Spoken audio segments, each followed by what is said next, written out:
कोकणात शिमगोत्सवाचे ढोल घुमू लागले असून गावोगावी भक्तिमय वातावरण निर्माण झाले आहे. प्रत्येक कोकणी माणसाच्या जिव्हाळ्याचा आणि आतुरतेचा सण म्हणजे शिमगा. रत्नागिरी जिल्ह्यातील लांजा तालुक्यातील खानवली गावात शिमगोत्सवाची शेकडो वर्षांची परंपरा आजही जपली जाते. आज देवदेवतांना रूपे म्हणजेच मुखवटे परिधान करण्याचा सोहळा पार पडला.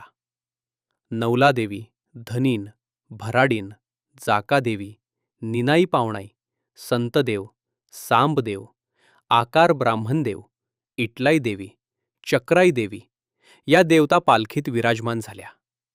देवी देवतांना मोत्यांची नथ, सोन्याचे मंगळसूत्र, बुगड्या, चांदीचा करंडा आणि पारंपरिक अलंकारांनी सजवण्यात आले.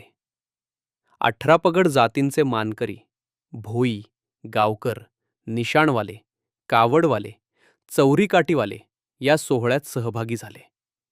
आजपासून फाल्गुन अमावस्येपर्यंत हा शिमगोत्सव रंगणार असून गाव तिथे होळी या परंपरेनुसार गावागावात उत्साहाचे वातावरण पाहायला मिळत आहे. देवदेवतांना रूपं लावण्याचं काम होतं.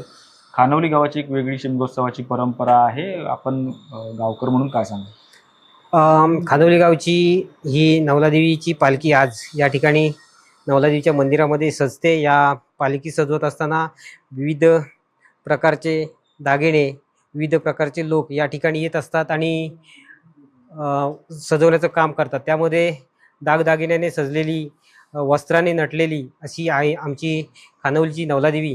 ही या ठिकाणी सजते. पंचमीला आज रूपं लागत आहेत. ही पंचमीला रूपं लागल्यानंतर लावगण, वाडीलिंबू आणि खानवली या 3 कोंडांमध्ये ही पालखी जवळजवळ 1 महिन्याच्या कार्यक्रमामध्ये फिरत असते. या शिमगोत्सवामध्ये विविध ठिकाणाहून अनेक प्रकारचे लोक येत असतात, देवीचं दर्शन घेत असतात.